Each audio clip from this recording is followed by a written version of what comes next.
Hey, Wednesday morning, I made it a point to have lunch with Nathaniel Nikolai, who's really joined our staff pretty new here in a part-time capacity. In our first service, he's leading our worship. He's our assistant worship director, and it's been just fun getting to know him and watching him in all his leadership capacities that God's blessed him with.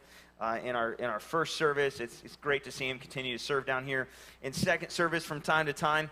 And really the point of our lunch was, just to get together and fellowship and kind of sense, where is God leading us as a church? Where is he leading us in worship, in first service, and just as a church as a whole, and get vision for that, and just really get to know one another better as we dialogue about those things.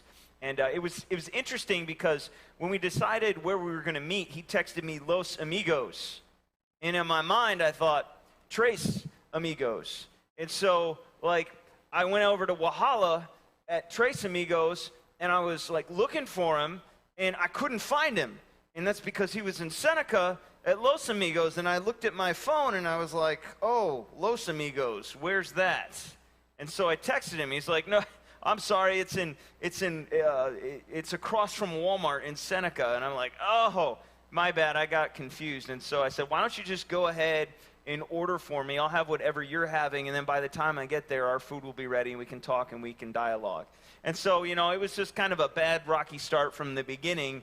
And then when I started to go to Seneca, it was like the sky let loose, right? I mean, on Wednesday, it was just or Tuesday or whatever day it was, just buckets fell from the sky. It was like somebody was throwing water on my windshield by the bucket, just this deafening rain that was coming down. I don't know if anybody else was on the road at that time. I was on the road, and it was crazy. I had to have my stereo cranked all the way up just to hear muffled voices. I've got that hands-free car system on my phone, or on my hands-free phone system on my car, and I was trying to talk to Nathaniel as I was driving there, and it was I could hardly hear him over the just the rain that was coming down. It was deafening. And then when it finally made it the parking lot, and I got out and I went to walk inside, when I got inside, it looked like I just decided to walk through a car wash randomly. I mean, because I was drenched from head to toe. It was crazy. And so we sat down and we got our food, and we were eating, and my phone starts going, bah, bah, bah. And I'm like, what in the world? And I look up, and it's tornado warning, Seneca, Oconee County, and there's this list of places. And I'm like, great. It's if you're driving, stop, seek shelter. If you're outside, seek shelter. Watch out for flying debris. If you're in a mobile home, seek shelter. And there's this list of stuff on my phone. And I'm like, I'm in a restaurant, and I don't really know if that's where I should be right now. But I'm kind of not wanting to go anywhere because I don't know if I should be driving right now either. So we just decided, hey, why not just continue to eat lunch? And so we continued to eat lunch, and didn't know if it was going to be our last meal or not. But, we were eating lunch, and we were dialoguing, and we were talking, and finally it came to that, moment where, okay, he had to go pick up his sister, and I had to get back because I had a impending staff meeting that was coming up. I say that it's a bad thing, but I had a staff meeting that was coming up, and it was okay, I need to be back for that. So it was hey, drive safe, you drive safe, run through the car wash again, jump into my vehicle, and head home, and the rain is just coming down, right? My phone's going, bah, bah, bah. I'm like, man, what do I do? And so, all of a sudden, I get an incoming phone call, and it's Pastor Dale, and he's on the phone. He's like, hey, I'm probably not going to make it to staff meeting today.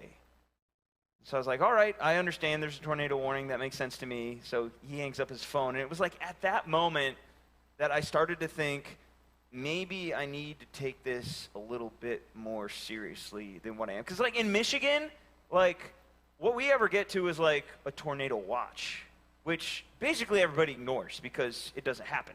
But, as I thinking back to, our last tornado warning, we actually had one, rip through Seneca. And, I felt maybe I'm not taking this message seriously enough. And so, I called the office, and I was like, you know what, guys, we just need to cancel staff meeting today. And I finally get back to the office because I'm driving, right? And I get there, and Ethan and Joan, and I think it was Hannah, they were in the office as well, and they're all, in Joan's office because it's brick.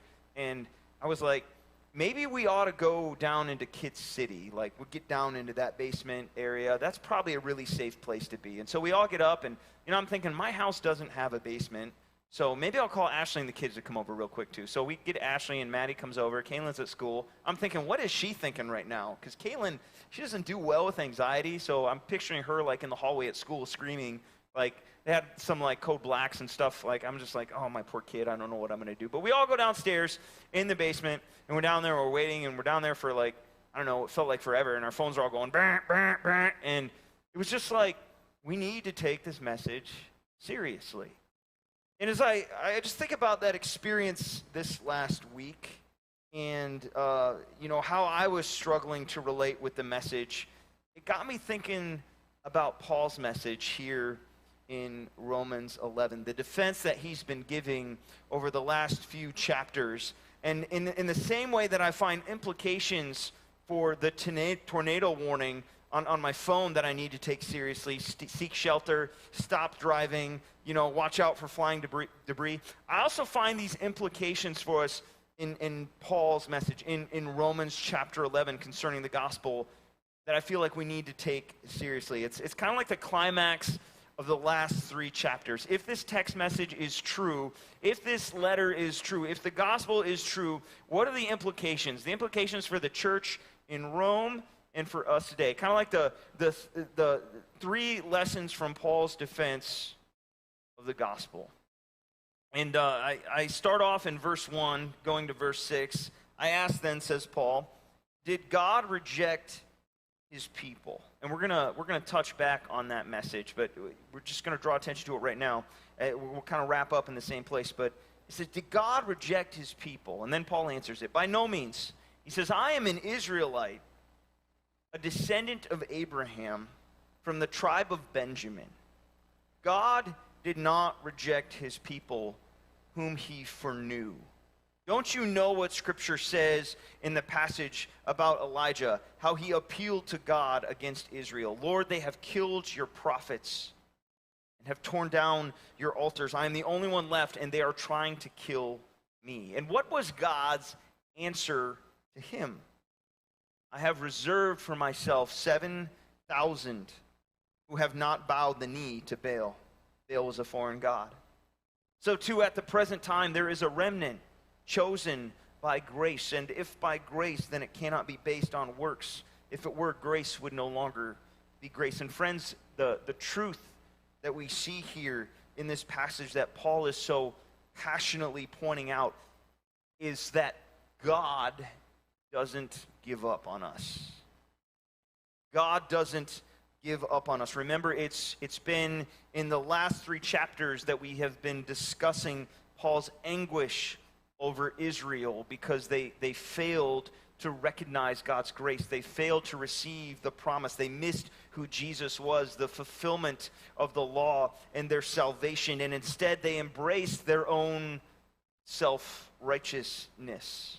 They totally missed the mark and plan that God had for their lives. And what Paul brings to light from the Old Testament histories is a reference to the prophet Elijah recorded in 1 Kings 19:10, where Elijah, after fleeing for his life from this showdown with his sacrifices and the prophets of Baal, where he's fleeing from his life, he cries out to God, I'm the only one left. It's just me. I'm the only one left. And God says, no, it may feel like that. It might feel like you're the only one left.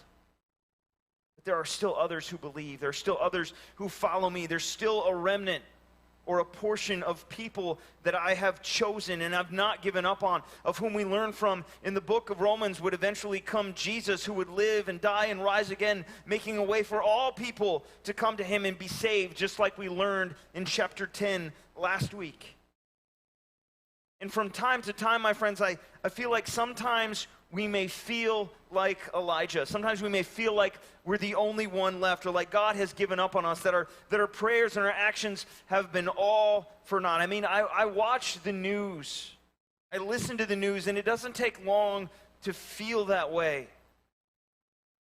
To feel the chaos and the weight of everything that's going on around us.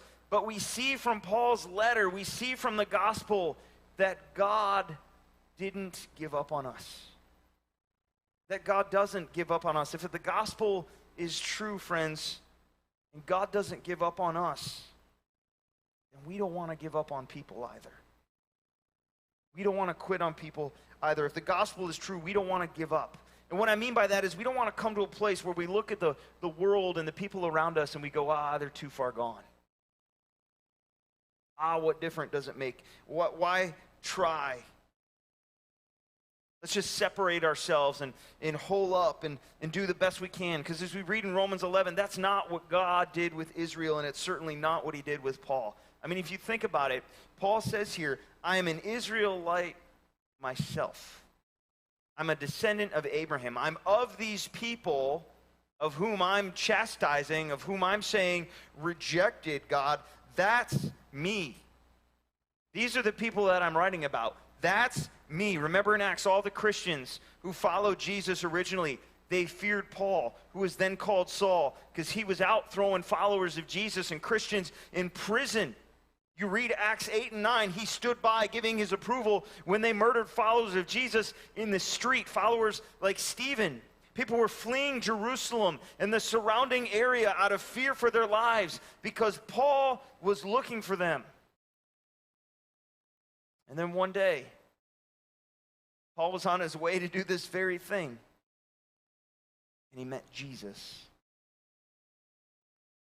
The guy that was too far gone met Jesus.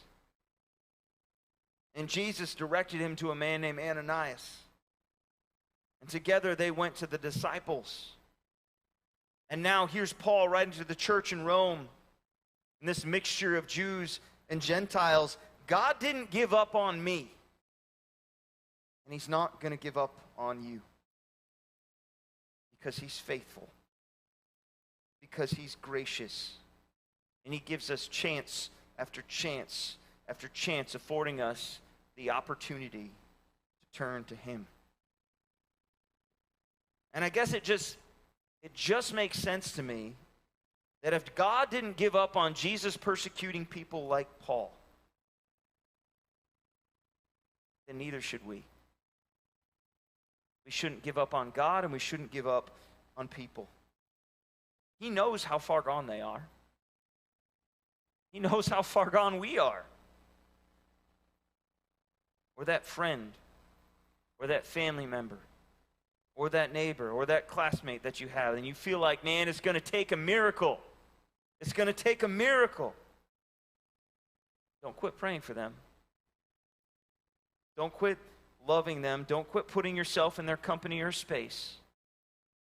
Because our God, he does miracles. Man, I wish you could have been there.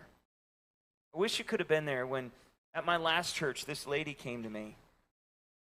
And she shared that after, I think it was more than 20 years.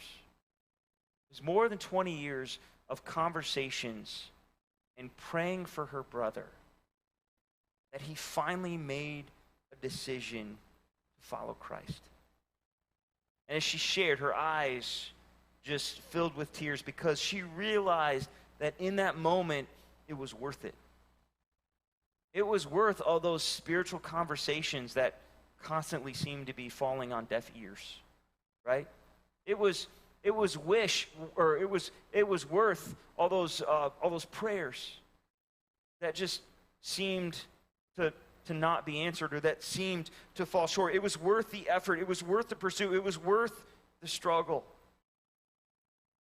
And I want you to know today that not only you worth it, so is your neighbor. So is that family member. Don't give up on people, because if the gospel is true, if Jesus can make dead people alive, that's the hope we need to hang on to. Don't give up on people. Let's pick up at verse 7.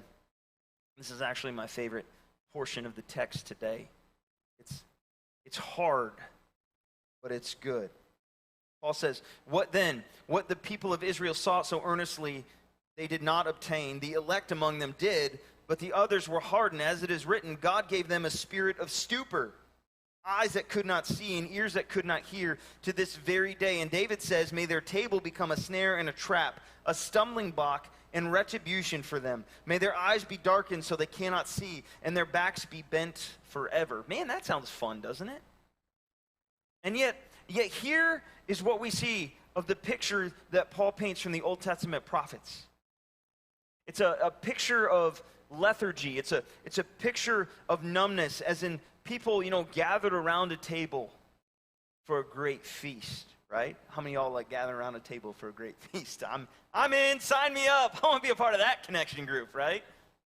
Yeah, you gather together for maybe Thanksgiving or Christmas or Easter, or, a big family get-together, and you have a big table, and you have a big meal, and everything becomes focused on that big meal and all the people around you, and you just kind of forget about what's going on around you, right?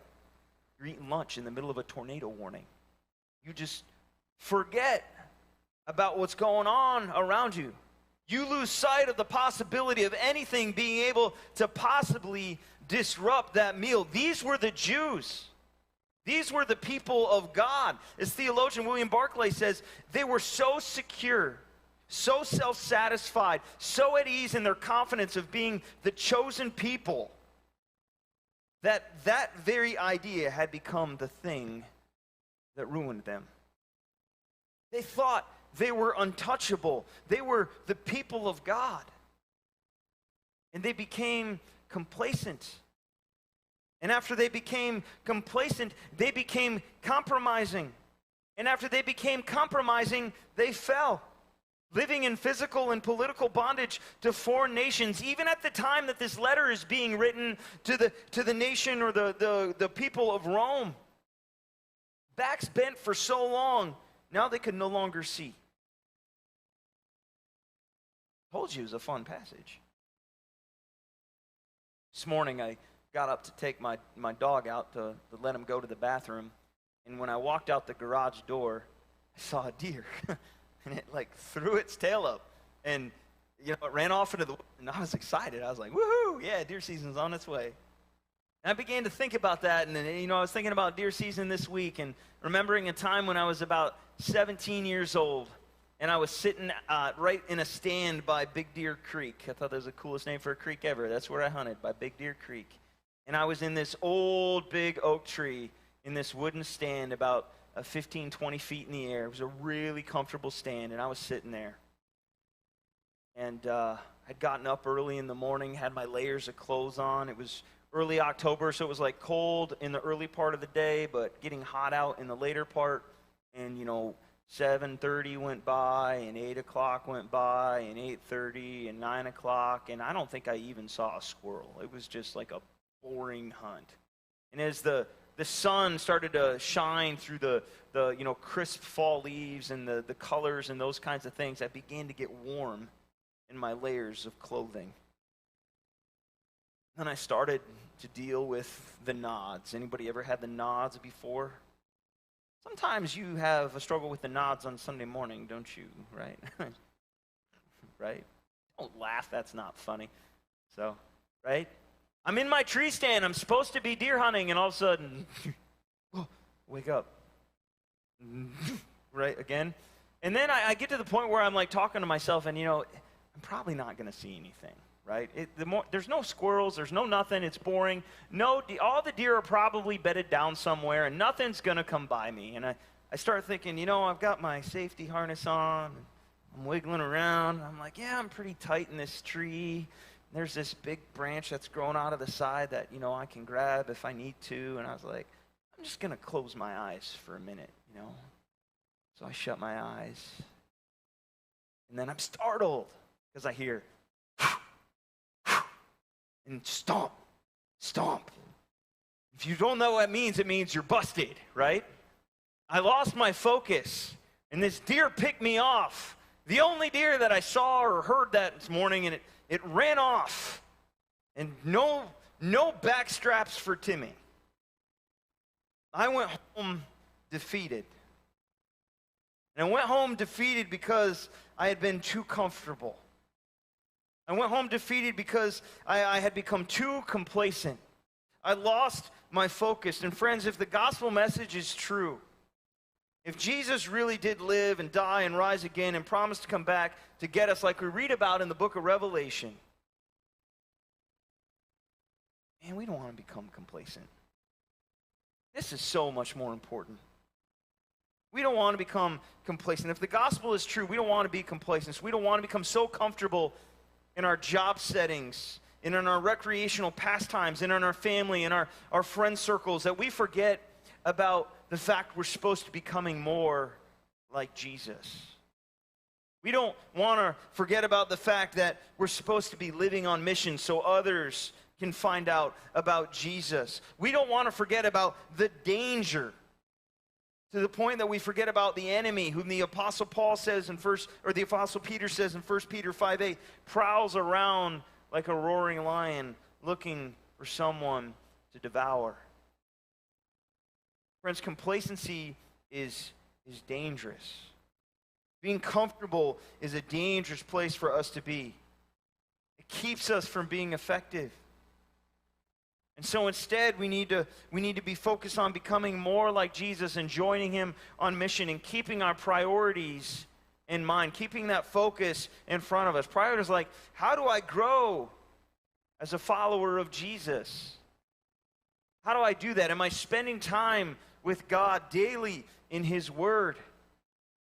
Am I learning about him? And when I say spending time or reading the Bible, I'm not talking about just like checking off a list. Well, read the chapter today, check. Well, read the chapter today, check. I'm talking about like reading and thinking about what we've read and asking questions about what we've read and dwelling on it, memorizing it, maybe even sharing it with somebody else, because you know what they say, you learn a whole lot better when you have to teach something when you're being taught, because then you have to repeat it to somebody. Are we reading the Bible in that capacity? Thinking about, who am I going to share this with? Are we dwelling on it? Are we allowing it to penetrate our heart and allow the Holy Spirit to shape who we are? Or in our prayer time, are we spending time in prayer? Are we spending time talking with God besides, dear Jesus, thank you for this food, blessed to our bodies and all my friends and neighbors? We're spending time in prayer before we let our head hit the pillow. Are we seeking? Are we pursuing him?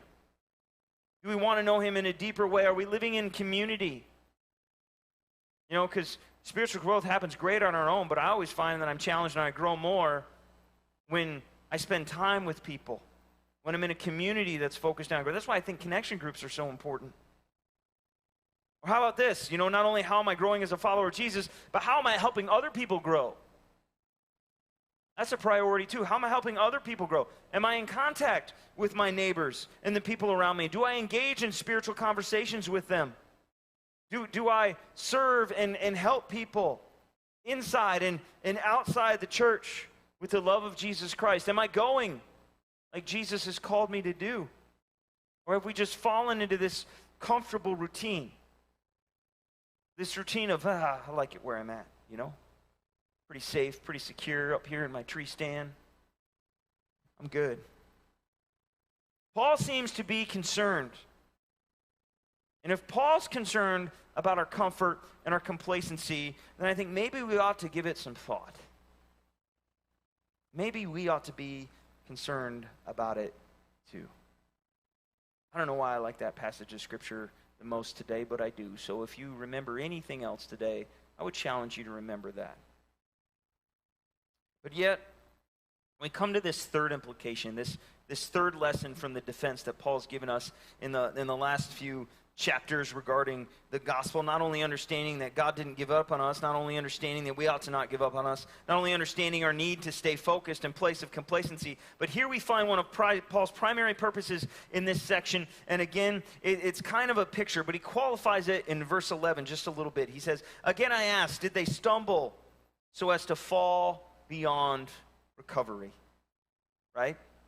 It's the second time we've heard a question like that. He says, not at all. Rather, because of their transgression, salvation has come to the Gentiles to make Israel envious. But if their transgression means riches for the world and their loss means riches for the Gentiles, how much greater riches will their full inclusion be?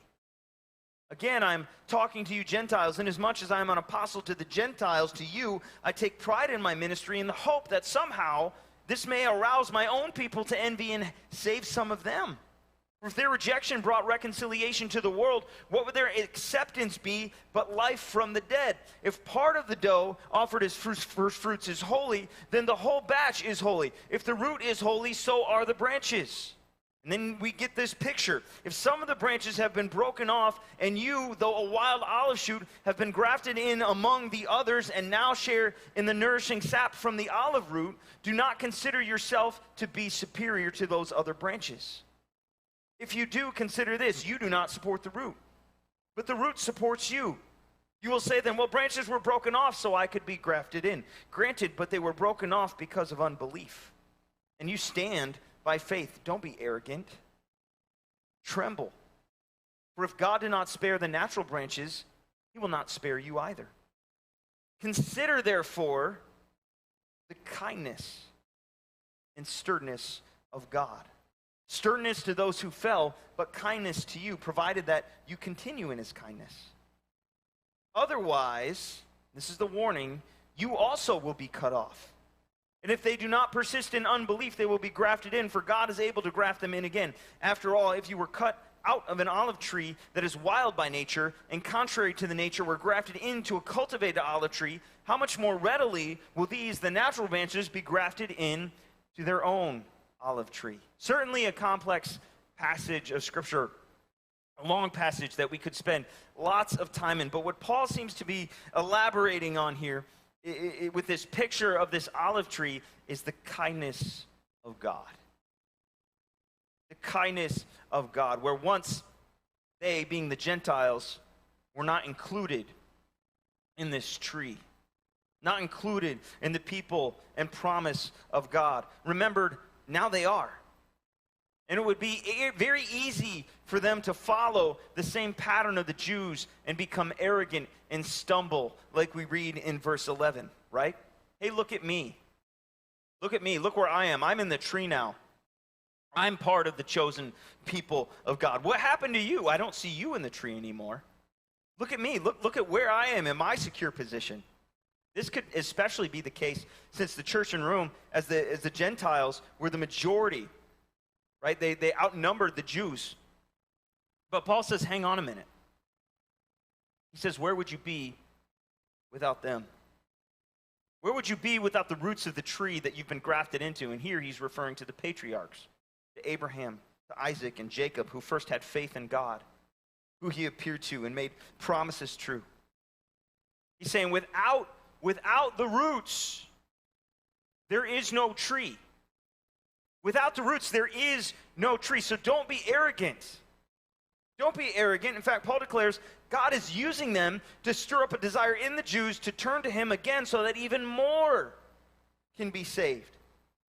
That's not cause for pride, but that's cause for humility. Who am I to think God would use me? That God would choose me to help others come to know him. How awesome is it to think that God would use them to draw the Jews back to himself and include them in the promise so that, again, any who call on his name could be saved. And again, what sticks out to me the most in this passage is the kindness of God displayed in the gospel, the kindness that usurps any kind of position of arrogance. Because if the gospel is true, if this text message is true, we certainly don't want to be prideful. We certainly don't want to have a position of arrogance. Oh, that could never happen to me. I could never fall. That could never happen to us. That could never happen to our church. Because it's that kind of arrogance that leads to unsure footing. Remember that saying, pride goes before the fall? That's actually taken from Proverbs 16:18, where Scripture said pride goes before destruction. Pride goes before destruction, a haughty spirit before the fall. And again, if that's our attitude, man, we're in a world of hurt. We're in trouble. I don't know how many of y'all have worked in food service before, but I love it when I go to restaurants around town and I run into people that I know, right? I love it when I go to Burger King, when I go to McDonald's and I run into Strider, or when I go to Chick-fil-A and I run into Lakin or run into Megan, or another restaurant where some of y'all are at, and I see you there, or a place with bit. I love that. And in fact, fast food, used to be my first job. That's where I used to work. I worked at Burger King. That's where that Burger King slip came in. I worked at Burger King. And I remember the first day that I went, they shoved me in this like little room, which was really a closet. That had this like little 13-inch TV on it, right? And it was like one of those boxy TVs, the bubble screen. You remember those? And I had to watch like all these videos, like 45, 50 minutes to an hour of videos on food safety, right? Wash your hands. Don't let things touch other certain things. Make sure your space is clean. As if like some people don't know this. And, you know, I had to watch this, and it was like, I was getting really sleepy and really tired. And then they brought me out of the hole, and they set me in front of this freezer with this, like, blazing hot broiler. And they were like, okay, this is what you do. You take these, like, waffle-like meat patties, and you pull them out, and you stick them in the broiler. And they go through the broiler, and then on the other side, you toast the buns, and then you take them with the tongs out, and you place them on the bun, and then you put them in the steamer. And that way they're ready for when the person working the burger boards needs to grab one. If they need to grab a Whopper or a Junior Whopper or a cheeseburger or something, there's a burger always there for them to grab. That makes this process go much faster. And so the first week, this is what I did. Meat patty, meat patty, meat patty. On a bun, pop on a bun, pop on a bun, stick them in the steamer, stick them in the steamer. Oh no, we're out, panic, right? And do it all again, right? And so that was like my first week. And then they bumped me up to specials, and specials was like chicken tenders, chicken sandwiches, fish sandwiches. It was like you had to assemble a sandwich, but you didn't have to do it as quickly because people go to Burger King to order burgers, right? I don't know why you go to Burger King to order fish or chicken, but people go to Burger King to order burgers. So burgers, like, they were like the step up. I was on specials, was like basically learning how to assemble sandwiches, right? So I was on that for a while, and then they finally bumped me up to burger boards where like there's like burgers all the time. You're like cheeseburger, Whopper, Junior Whopper, bacon cheeseburger, hamburger. And then like occasionally be like, I want a Whopper without meat. And I'm like, what is that? You know, try to figure out all these things. And, you know, and then they have a sale like 50-cent cheeseburger day, right? Oh, thank you. I would like 16 cheeseburgers. You're trying to assemble everything and get in there. And anyway, I got pretty good at my job, pretty good at what I was doing. And one day, somebody that was rather new asked me, hey, is that knife we use to cut the sandwiches, is that a really sharp knife? And I turned around, and I don't know what possessed me.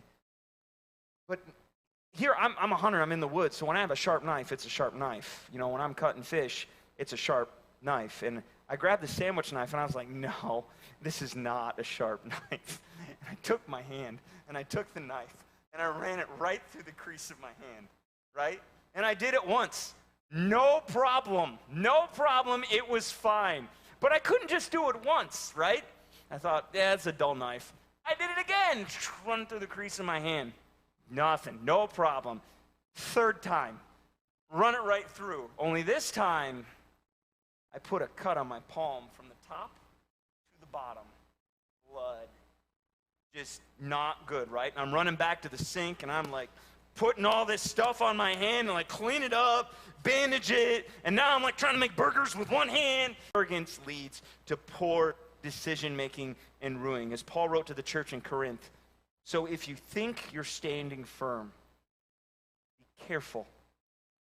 Be careful so that you don't fall. If the gospel, friends, if the gospel is true and we've taken hold of it by trusting in Jesus with all of our heart and all of our soul and all of our mind and strength, the attitude of our lives or the response cannot be one of arrogance, cannot be one of pride. Oh, look at me.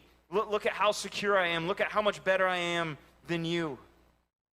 No, it needs to be one of humility. How awesome it is that God should extend us this grace, that he would be willing to leave heaven above and take position among us so that we might experience his grace. That's the model we want to follow, one of humility, one where we're lowering ourselves like he did to do whatever so that other people can come and participate in that grace and be grafted into the tree just as we have been, so that grace can be multiplied to every home and family member and community and country and beyond. That's the attitude we need to have. That's God's heart. That's my heart. I hope it's our heart collectively, a willingness to serve others and put others first so that the gospel can be multiplied. I'm going to ask the worship team to come. And this morning, as we wrap up, I want to go back to the initial question that we were presented with in this passage. Paul's initial question, because it's been reiterated or repeated in a different way multiple times in this text. Did God reject his people? Did they stumble so far as to fall beyond recovery? And maybe for us, that's the question that we're wrestling with. Is it too late? Is it too late? I feel like, I've given up. I feel like I've given up on some people. I feel my spiritual life and my relationship with God, I feel like it's become complacent. I feel like my relationship with the church has become complacent. I feel like the mission that Jesus has for me, I feel like I've become complacent in the mission. Maybe we're even talking about a little bit of pride creeping in. Maybe we're talking about a little bit of arrogance creeping in that's somehow limiting our capacity from growing into the person that God has created us to be. Friends, I want you to know this morning that it is never too late. And if you're wrestling with some of those questions today, and you feel like, man, how did I get here?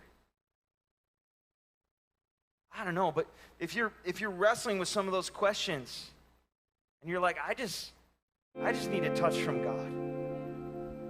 I just need a renewed touch. I need a renewed sense of his presence in my life. I need that reality. I need that wake-up call. I need that text message.